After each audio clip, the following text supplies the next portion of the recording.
Good afternoon and welcome back to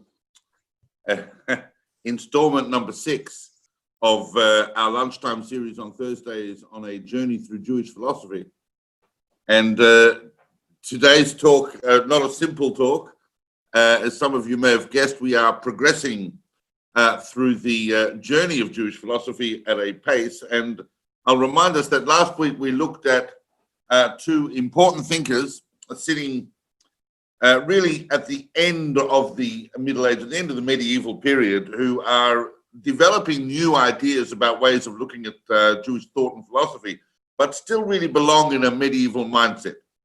What we're going to look at today is really the thinkers that are the hallmark of a completely new paradigm of thought in the world. And I know that with this learned audience, I don't need to explain basic concepts, but it's worth just reminding ourselves that the Enlightenment was not simply just another idea. It was a groundbreaking shift in human thought that basically produces the world we live in today.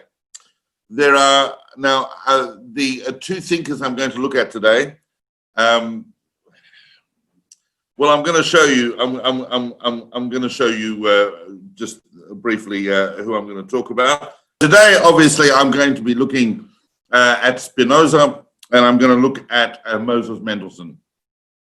And what I want to do is I just want to ground those historically and to see everything that is going on around them in terms of what we call the Enlightenment.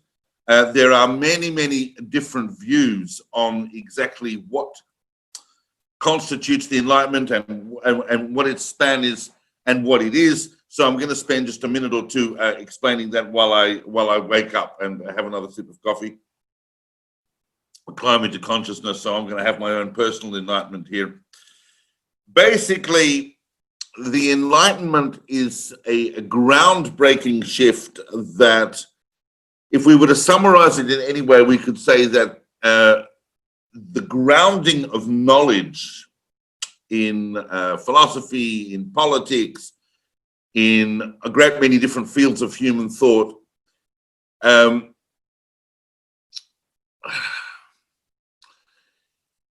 one way in which we could put it is that revealed truth is replaced by, in a sense, a truth that grows up from human observation. The word of God basically is replaced by mathematics. This is a shift that in fact is so huge it's almost difficult to describe. Probably the figure that is most associated with the beginning of the Enlightenment, and there are many views on this, would be someone like Descartes. Descartes attempts in the first half of the 17th century to deconstruct everything we know and to build it absolutely from scratch, only on what I can absolutely know. And that's where he starts with his famous cogito, his famous I think, therefore I am, and the whole of knowledge is going to be built up from that. Today, obviously, I'm going to be looking at Spinoza, and I'm going to look at Moses Mendelssohn. And what I want to do is I just want to ground those historically and to see everything that is going on around them in terms of what we call the Enlightenment. There are many different views on exactly what constitutes the Enlightenment and what its span is and what it is. So I'm going to spend just a minute or two explaining that while I wake up and have another sip of coffee. Climb into consciousness, so I'm going to have my own personal enlightenment here. Basically, the Enlightenment is a groundbreaking shift that, if we were to summarize it in any way, we could say that the grounding of knowledge in philosophy, in politics, in a great many different fields of human thought,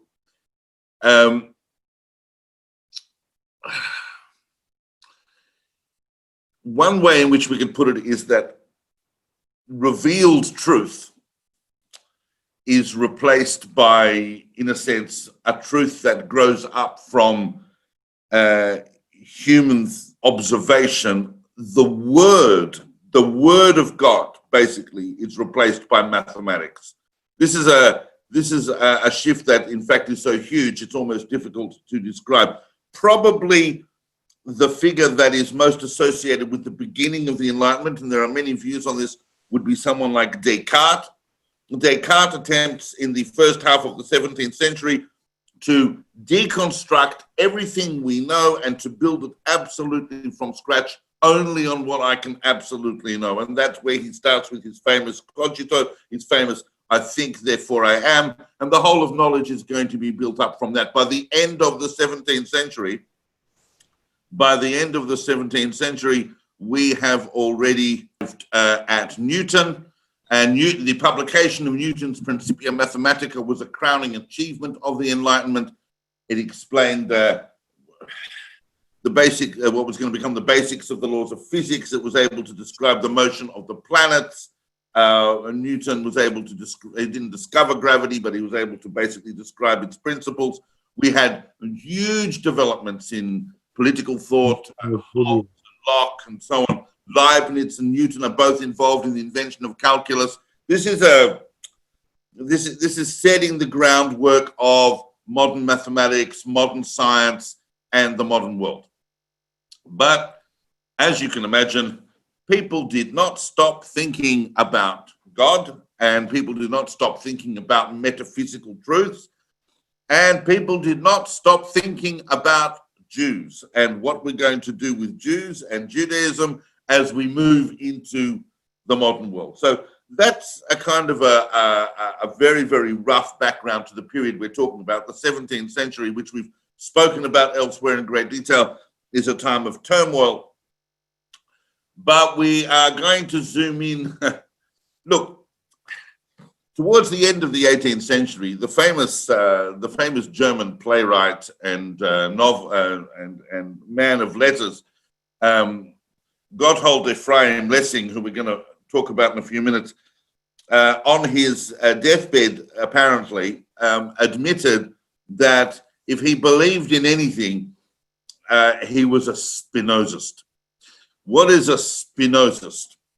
And that's a very, very telling statement, because throughout the 17th and 18th century, Spinoza's name became identified with a type of atheism. We have to remember that in the 17th century and the 18th century, people found the idea of letting go of the medieval notions of God, of a personified God, as very, very threatening and very, very dangerous.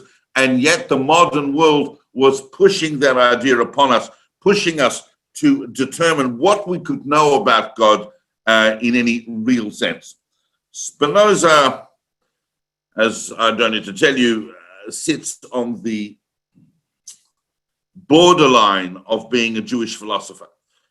Some people want to say he's not really a Jewish philosopher at all. He is a world-level thinker, but he definitely emerges from a Jewish milieu, and the things he has to say have a huge impact on everyone, including Jewish philosophy. So we're going to talk about him in that context. He's obviously living in Amsterdam, and those of us who are familiar with the 17th century will know that Amsterdam is really the place you want to be in the 17th century. Holland was effectively a world superpower, certainly in commercial terms. Amsterdam, very, very strong, but very, very self-protected Jewish community. And this young man is sitting up the back of the Portuguese synagogue, reading Maimonides, reading Crescas, but then starts to have ideas about reality that are too powerful, too strong for his community to contain. And what really, really inflamed Spinoza was his reading of Descartes. And that was going to be something that he was going to spend the rest of his not terribly long life negotiating with in order to present probably the Enlightenment's purest conception of God.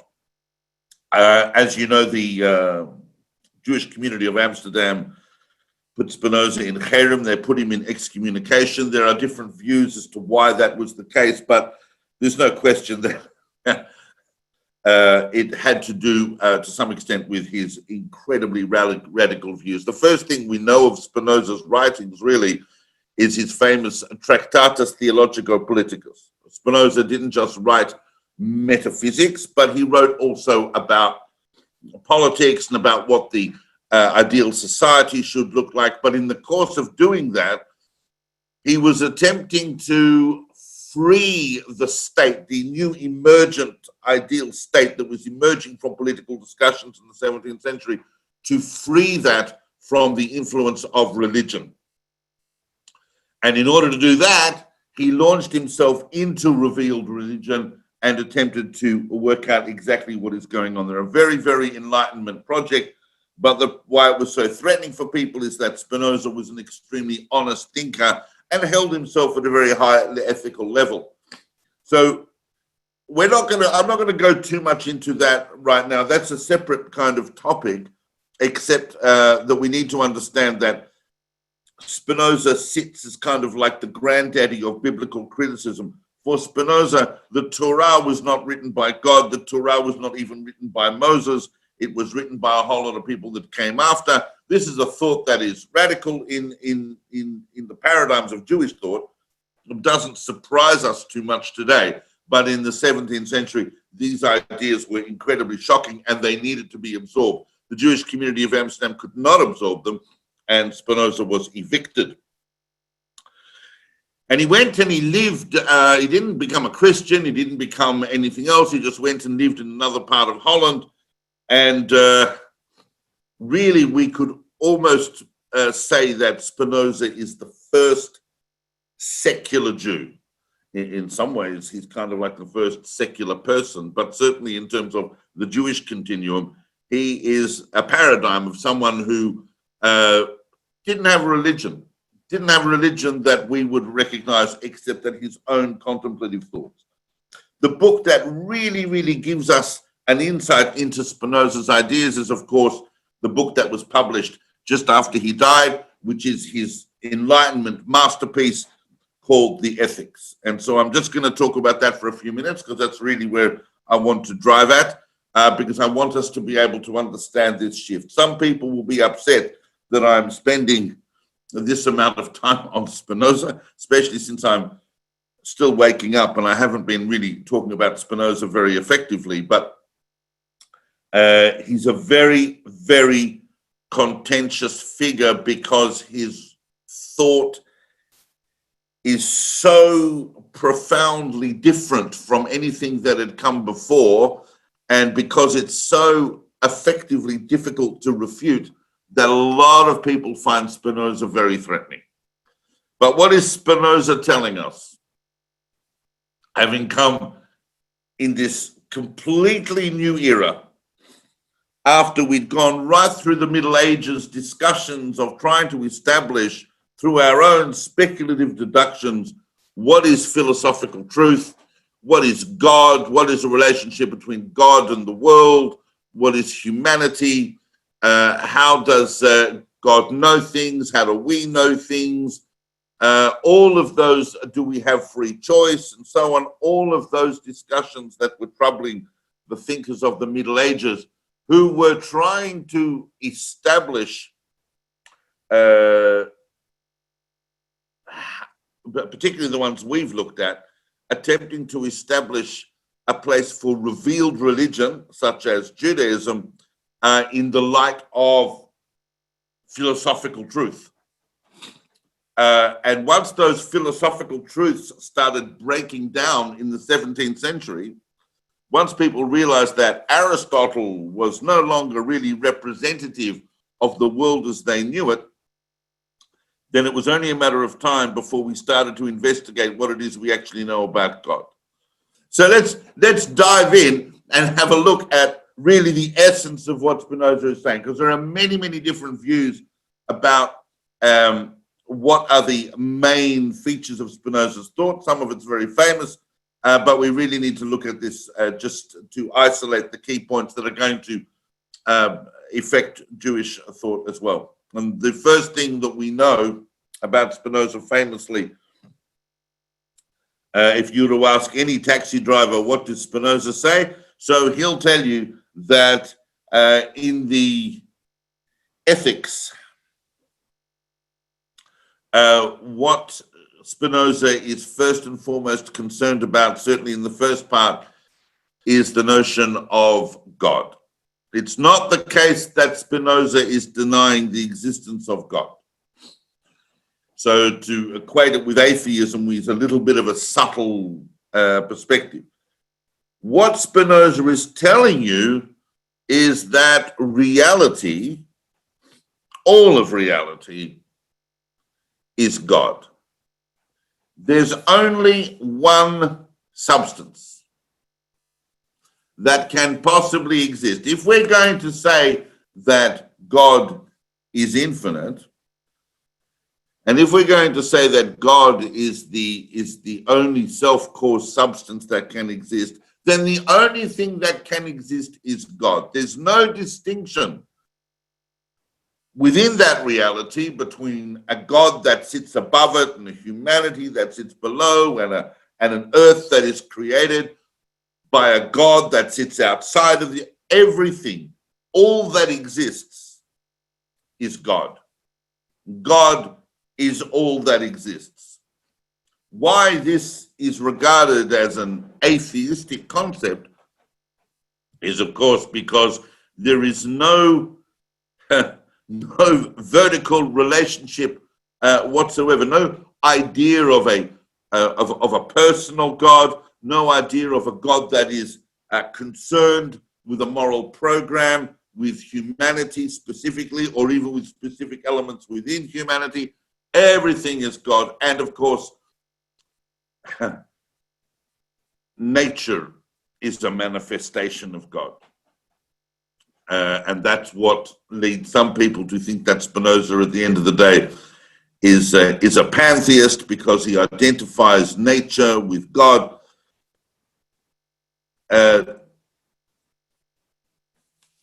It's hard to describe just how profound the impact of these ideas was. The universe is completely necessary and determined. There are no miracles. There is no free will. In fact, not only are you not free, because the entire universe is determined, because not only are you not free, but God is not free.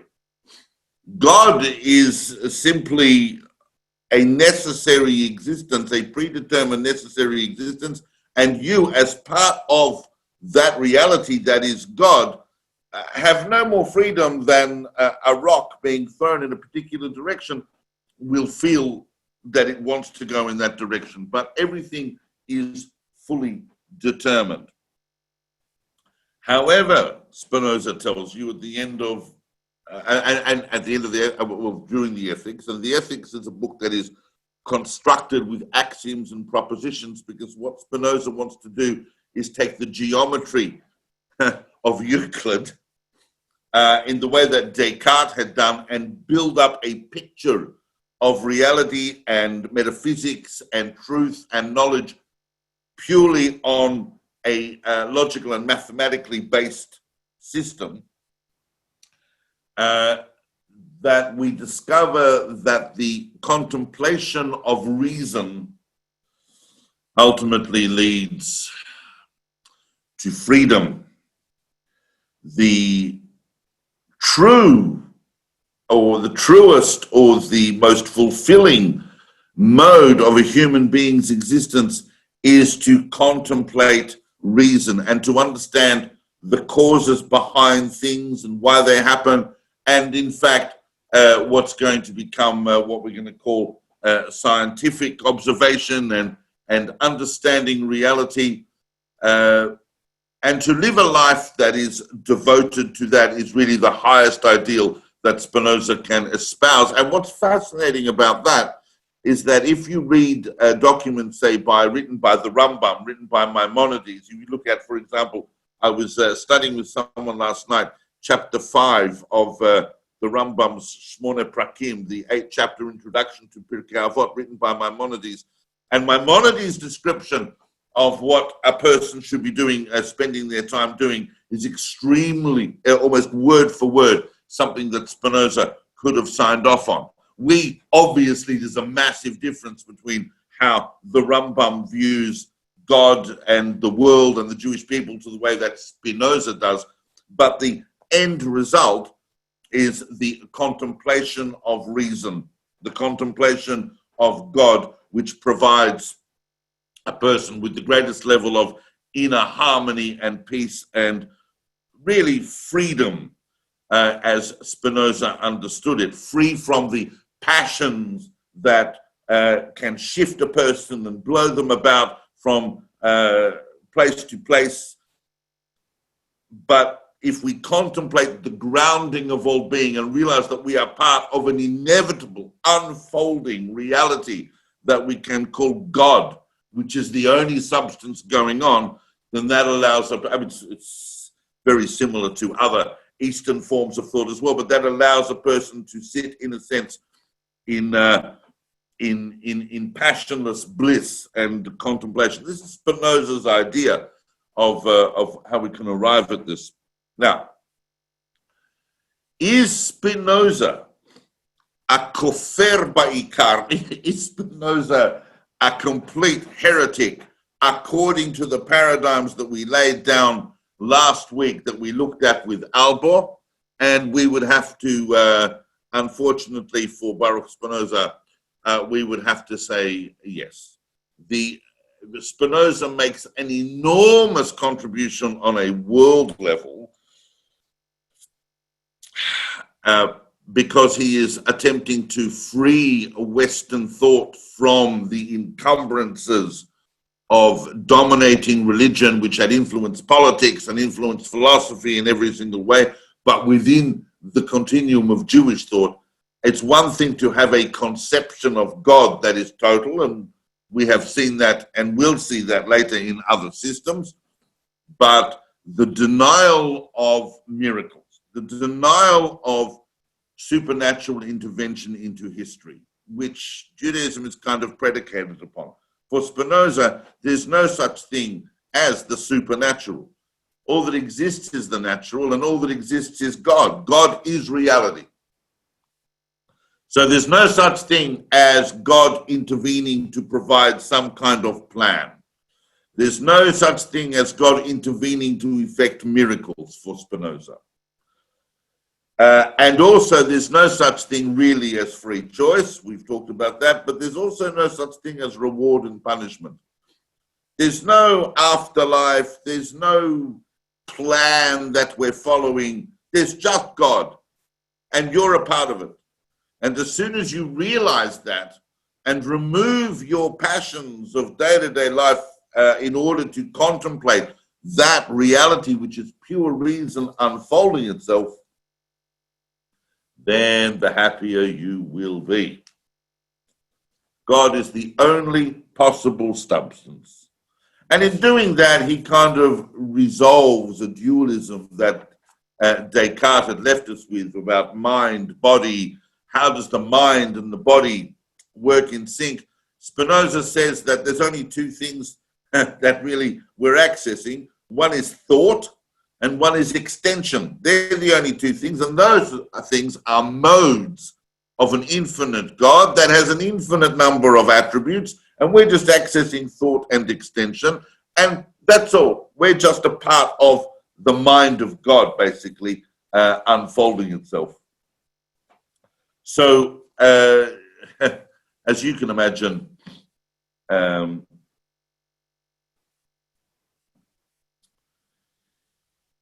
that didn't go so well. That didn't go down so well in Jewish thought, and Spinoza was excommunicated, and his name became a byword for atheism, not just within the Jewish community, but in European society at large. But I'm going to jump now about a century to look at Mendelssohn, because Mendelssohn's another thinker that is clouded in a lot of misapprehension within the Jewish world.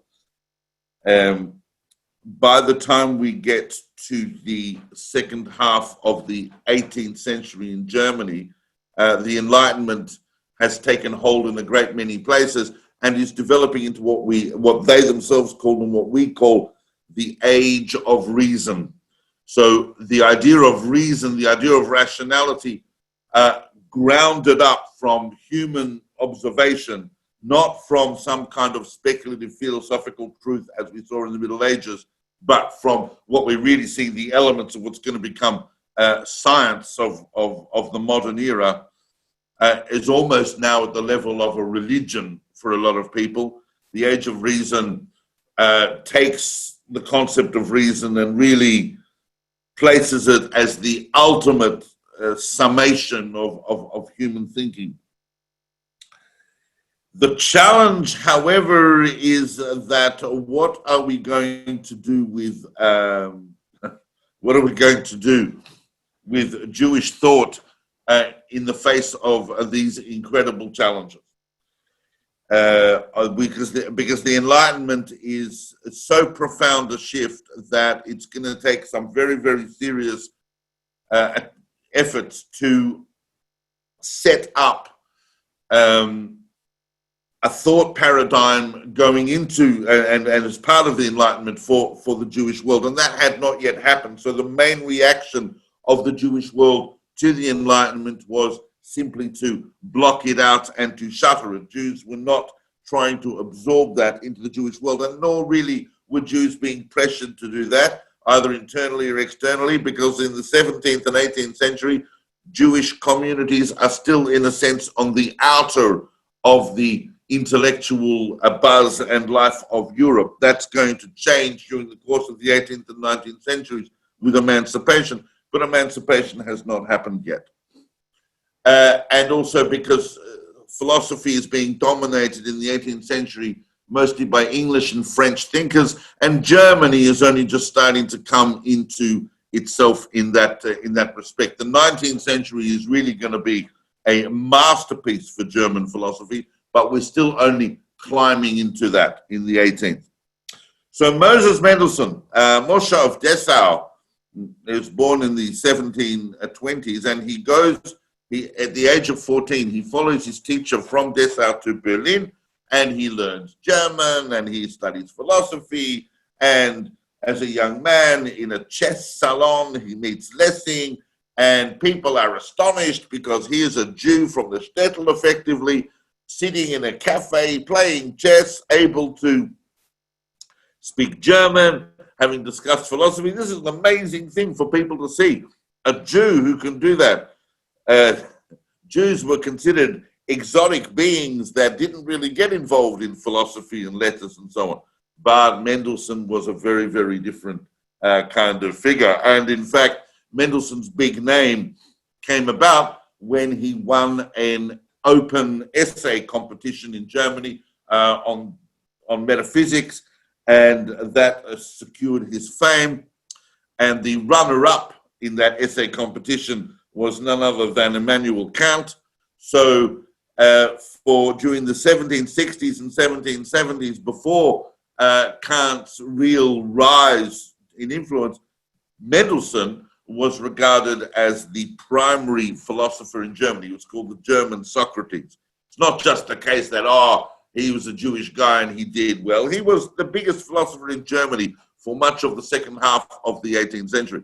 And people are coming to Mendelssohn. Here's Mendelssohn's challenge, because people are coming to him and saying, you're Mendelssohn, we're very impressed, but how is it that despite being a great exemplar of the age of reason in your thoughts, you are still adhering to this book of the ancient world called the Torah? Because Mendelssohn kept the mitzvot, kept halakha, kept Jewish law and Jewish ritual all of his life. He never gave it up. So this was very troubling to people. How do we reconcile this? I'm not talking about other Jewish people, because other Jewish people weren't even coming near the Enlightenment. But I'm talking about Mendelssohn's contemporaries.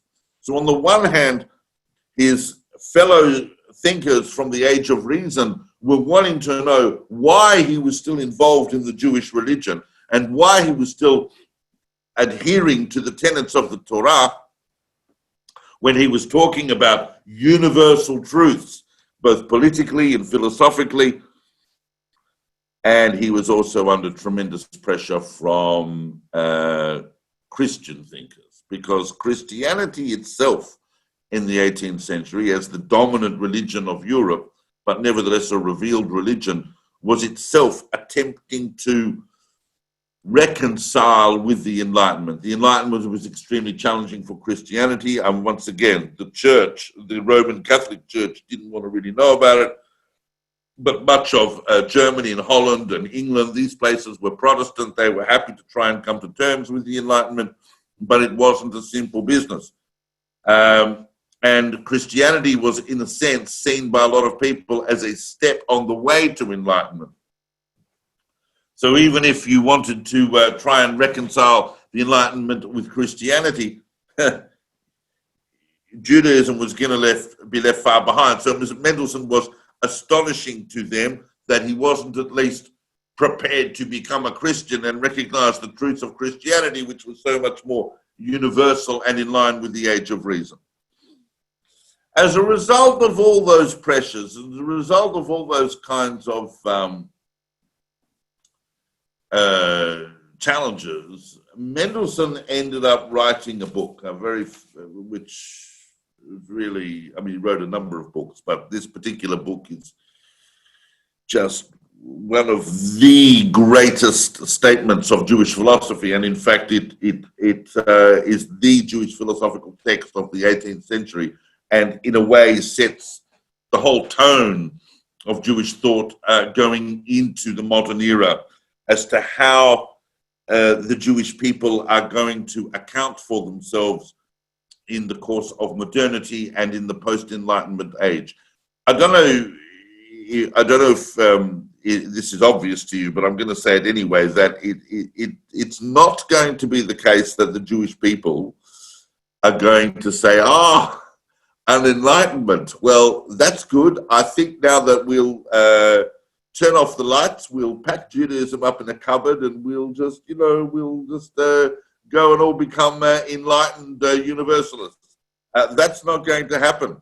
The Jews are going to be around till the end of history, I'm here to tell you, as was promised to their ancestors, but they live in a world that is real and a world that they have to absorb and that needs to absorb them. And Judaism is very, very capable of accommodating different ways of looking at the world and changing in accordance with that. But nevertheless, it has to account. So how are we going to count with the Enlightenment? And Mendelssohn writes Jerusalem. He writes the book Jerusalem. And a lot of people have read Jerusalem, but they haven't paid attention to its subtitle, because the subtitle of Jerusalem is On Religious Power and Judaism. Jerusalem is a political manifesto as much as it is a philosophical one. And when I say a political manifesto, we immediately go, because we're sitting in the 20th and 21st century, so we're going, Jews, political manifesto. Does that mean he's talking about Israel? Does that mean he's talking about a Jewish state? No. We're not anywhere near a Jewish state just yet with Mendelssohn. In fact, the idea of a Jewish state to Mendelssohn would have just seemed completely out of left field. The Jews were still not even emancipated within the countries that tolerated them, let alone being able to think about some kind of national political entity. And nation states are really a product of the 19th century following Napoleon and so on. But Mendelssohn's living in an age where we're talking about enlightened despots, that is, kings who have absolute power, but who've nevertheless read a couple of books in the Enlightenment, so they feel that they can be enlightened despots and so on. But political systems are not really, political systems are under threat in the 18th century, which is going to end with a bunch of revolutions. but we're not yet at the level of nation state. When Mendelssohn is talking about, when Mendelssohn provides a political platform for Jews, he's talking about justifying the existence of Judaism within the modern world and within the modern nation state as it's emerging in the 18th century. And particularly the intellectual challenges that are coming to Jews, such as those coming to Mendelssohn, and when they're asking him why he adheres to the Torah. And one of Mendelssohn's big ideas that is very, very important for us to understand going forward is this. The Torah, says Mendelssohn, and here, just before I make this point, I was suddenly realizing that because I wanted to contextualize this properly. A lot of people are troubled by Mendelssohn. I've got to tell you that in the religious world today, a lot of people, I've got in trouble in the religious world from speaking about Mendelssohn, because Mendelssohn is misunderstood by a lot of religious people, and they think that he is the father of reform and the granddaddy of the Haskalah. It's true. He's the father of the Haskalah, of what we call the Jewish Enlightenment, which is a terrible term, but the Haskalah, he's not the father of the reform movement, and he's not the father of modern Jewish political systems, but he is the father of the Haskalah, because he does have a view that Jews need to broaden their understanding of the world in line with the Enlightenment and become a part of the society in which they live, intellectually as well as politically. But Mendelssohn tells you in Jerusalem and elsewhere that for him, the Torah is not coming to tell him metaphysical truths. The Torah is not a book of philosophy. The Torah is revealed law. Every nation has its laws. The Enlightenment still believed in nature, and it believed that different nations had different types of characteristics and therefore had different types of legal systems. And this is the legal system pertaining to the Jewish people. The Jewish people are a distinct entity in the world, whether you like it or not. We don't have a country and a state at the moment. And that's what Jerusalem is based on, or what that state might look like or entail. But differences exist in nature, and these are the laws of the Jewish people. The Torah is a book that tells me how to live. However, says Mendelssohn, no one can tell me how to think. This is a very, very important point that is reflecting Spinoza as well. No one can interfere in my private belief systems. Now, ultimately, the true religion of humanity, Mendelssohn would tell you, is reason. There's no question about it. Rationality and reason, and we're in the age of reason, that's the true religion of humanity as a whole. But individual nations have their own particular frameworks of law and behavior. The test of those individual revealed religions, which a person should be completely free to pursue privately, so leave me alone, says Mendelssohn, to be a Jew. But the test of any individual or particular spiritual system is, of course, its effect on conduct. You will know it by the conduct of the person who follows it and believes it. That, of course, was the idea behind Lessing's famous play, Nathan the Wise, that was kind of based on Mendelssohn, that the truth is revealed by those who have it in their conduct and in their behavior. But everybody should be entitled to their own religious beliefs. I happen to believe that there are better ways of believing than Christianity, says Mendelssohn, but if you want to privately believe that and don't disturb the civic harmony in your beliefs, then you should be allowed to believe it. And similarly with Judaism, and similarly with any individual belief system. We are all members of a wider civic society, but our beliefs are private. This might seem like a very, very, very obvious thing for us to realize today, but in the 18th century, this was regarded by many people as radical.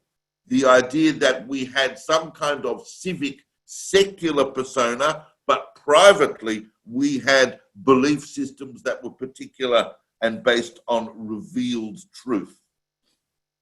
As it happens, says Mendelssohn, the Jewish people exist to remind humanity of this freedom of belief. It's a massive point that I don't think a lot of people have absorbed. That really the whole function of the Jewish people in the world is to, in a sense, be allowed the freedom of their beliefs and to follow the Torah, even in a world of universal reason and rationalism, precisely to preserve the concept of the freedom of belief. So in a sense, if Spinoza in the Tractatus and in his other writings was attempting to free the state from the control of religion, Mendelssohn, in a sense, was trying to free religion from control of the state.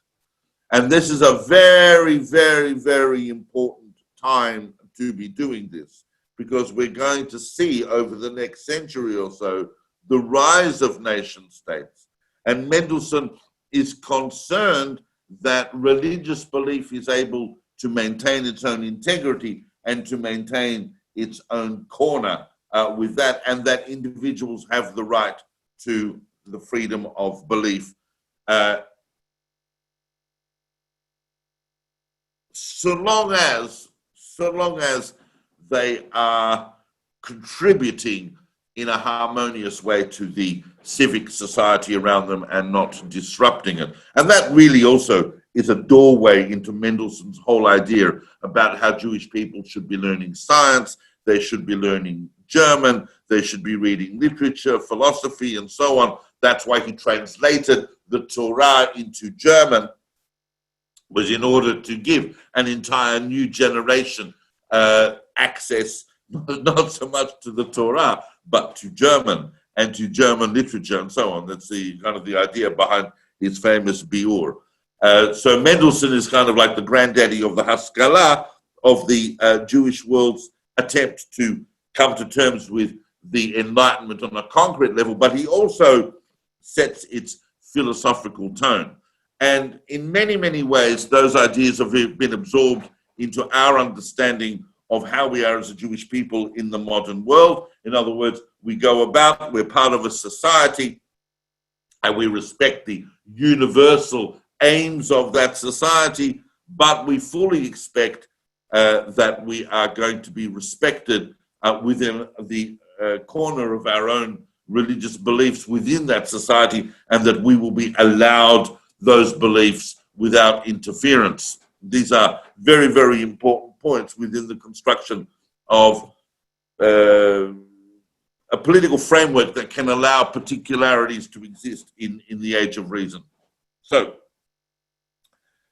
and there's more than a small amount, in my opinion, but really we would need to come back and talk about this, more than a small amount of self-criticism in Mendelssohn as well, where some of his criticisms against the community, or against the society at large, are actually kind of aimed perhaps more at the Jewish community. It is true, as the Kuzari had already pointed out in the 12th century, that Jews struggle with power when we have it. And that's a whole other subject, but Mendelssohn was very, very keenly aware of that.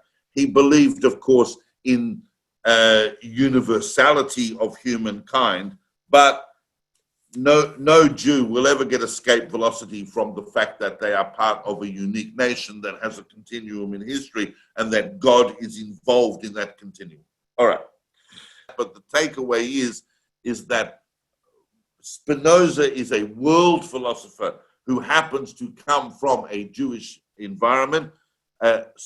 Mendelssohn is a Jewish philosopher who is looking at the world, at the big universal picture, but his primary concern is going to be with how that picture can be absorbed by the community from which he's come.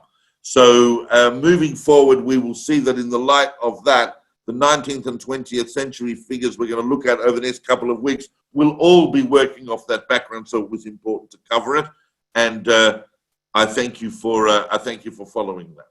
All right, Rabbi Ganendi, apparently. Yes, thank you, David, for another really interesting, incisive. You may not have been completely satisfied with it, but I found it particularly compelling. Interesting today, particularly the way in which you filled in some of the misconceptions that there are of these two great thinkers of both Spinoza and Mendelssohn. So thank you for that enlightenment. We look forward to David continuing for the next couple of weeks, and that will be followed by a new series by Paul Forgaz on the Jews of Italy. I also wanted to thank David on behalf of our sponsors and thank our sponsors again for this particular series, and also to invite people to join us on Sunday night when we have our question and answer sessions with Rabbi Warren Goldstein, Chief Rabbi of South Africa, at 7:30 this Sunday evening, and Rabbi Riskin of Israel the following Sunday evening. David, thank you once again. Thank you all for participating.